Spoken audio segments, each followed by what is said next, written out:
जय श्री गुरुदेव। प्रिय मित्रों, साधकों, जिज्ञासु आत्माओं, आज हम एक महत्वपूर्ण बात करेंगे।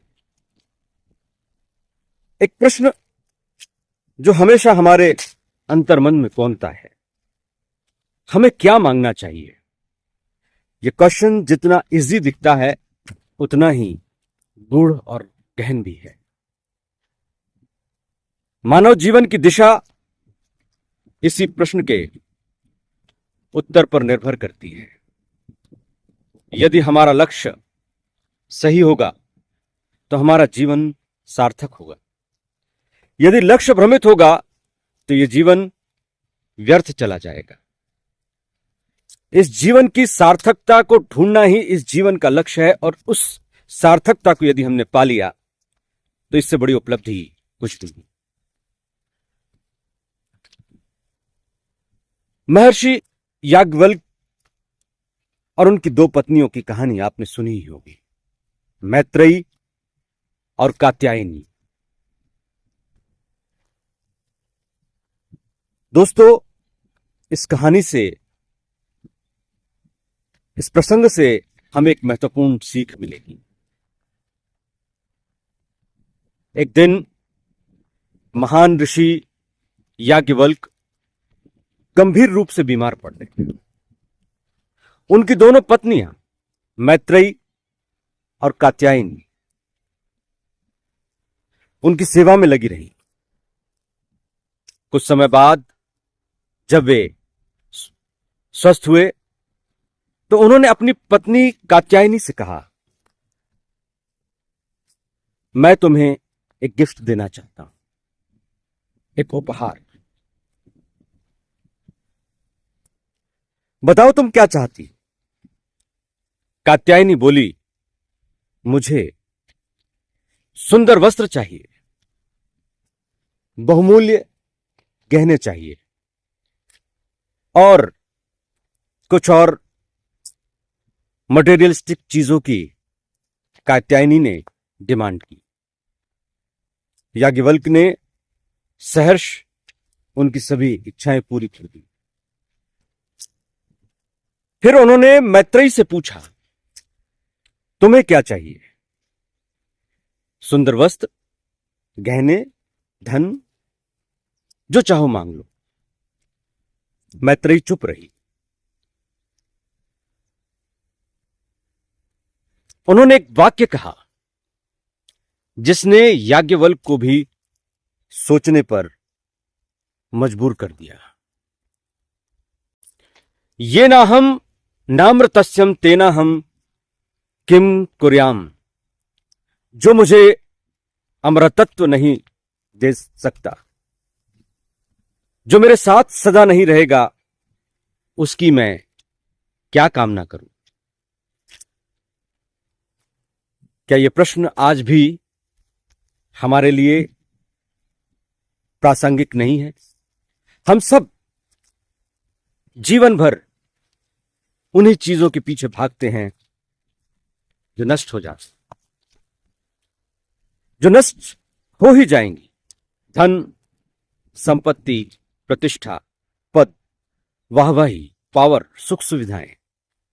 लेकिन इनमें से कुछ भी हमारे साथ सदा रहने वाला नहीं। जो स्थायी नहीं है, स्टेबल नहीं है, हमेशा के लिए नहीं है, उसे क्या हमें व्यर्थ नहीं मानना चाहिए। मैत्रेयी ने आगे कहा, जो वस्त्र मैं आज पहन रही हूं वो कुछ सालों में फट जाएगा। जो गहने आज सुंदर लग रहे हैं उनकी चमक समय के साथ फीकी पड़ जाएगी। आज जो चीजें आधुनिक मॉडर्न मानी जा रही हैं वो कुछ सालों में ओल्ड हो जाएंगी, पुरानी हो जाएंगी। फिर इनका क्या मूल्य।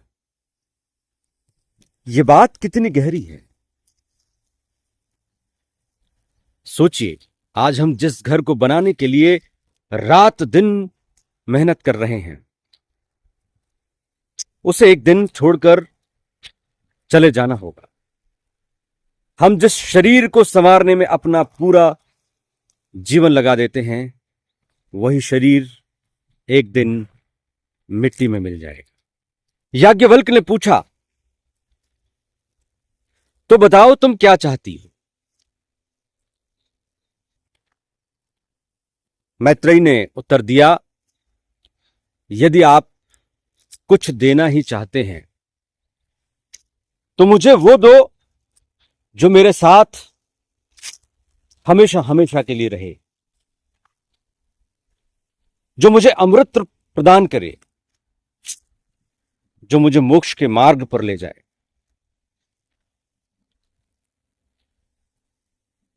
मैं कोई और चीज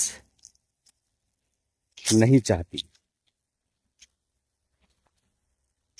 यही सनातन ज्ञान है। हमारी मांगें कैसी होनी चाहिए? जो हमें मृत्यु से पार कर सके, जो हमारे भीतर अमर प्रकाश जला सके। और यही प्रकाश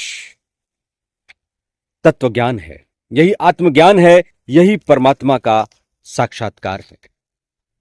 धर्म और राजनीति का वास्तविक उद्देश्य यही है। लेकिन हम क्या देख रहे हैं? आज हम देख रहे हैं कि समाज में धर्म और राजनीति किस ओर जा रहे हैं। क्या धर्म हमें आत्मज्ञान की ओर ले जा रहा है, या केवल भौतिक संसाधनों के बंटवारे का एक माध्यम बन गया है? सोचने की बात है कि हम कहां के लिए निकले थे और कहां पहुंच गए, कहां जाना था और कहां आ गए। इस धरती को हमें कहां ले जाना था और हमने कहां पहुंचा दिया। क्योंकि हमें मांगना ही नहीं आया। हमने छोटी छोटी चीजें तो मांगी, लेकिन हमने वो नहीं मांगा जो मांगना चाहिए था। हमने वो नहीं जाना जो जानना था। हमने वो नहीं पाया जो पाना था। आज जब धरती परिवर्तन के महामुहाने पर खड़ी हुई है, 2019 फर्स्ट फेज ट्रांजिशन का, 2025 से 28 सेकेंड फेज और 2040 से 42 थर्ड फेज, जहां धरती पूरी तरह से बदल जाएगी, सतयुगी व्यवस्था में प्रवेश कर जाएगी। इस महापरिवर्तन के, इस ट्रांजिशन के दौर में बहुत बड़े परिवर्तन होंगे। इन परिवर्तनों के बीच हम कहां खड़े होंगे? हमारी सत्ता कहां खड़ी होगी? हमारी व्यवस्था कहां खड़ी होगी? और सत्य के साथ, धर्म के साथ, सनातन के साथ यदि ये व्यवस्था नहीं चलती है तो यकीन मानिए, जिस व्यवस्था में प्रवाह के साथ बहने का सामर्थ्य नहीं, बदलने का सामर्थ्य नहीं, खुद को परिष्कृत और बेटर करने की इच्छा शक्ति नहीं, वो तूफानों में बह जाएगी, उड़ जाएगी। सनातन धर्म सत्य की खोज का मार्ग है और सत्य को कोई मिटा नहीं सकता। और अब सत्य का युग आ चुका है। कुछ सालों की बात है, कुछ सालों में सब कुछ बदलने वाला है। देखने में सब कुछ सामान्य, सहज और शांत दिख रहा है, लेकिन इस शांति के पीछे एक गहरी परिवर्तन की प्रक्रिया चल रही है। वो जिस दिन प्रत्यक्ष होगी उस दिन शायद हम तैयार ना हो, लेकिन घड़ी तैयार होने की है। सत्य हमेशा शाश्वत रहता है और एक दिन सत्य का प्रकाश उदित होकर ही मानता है।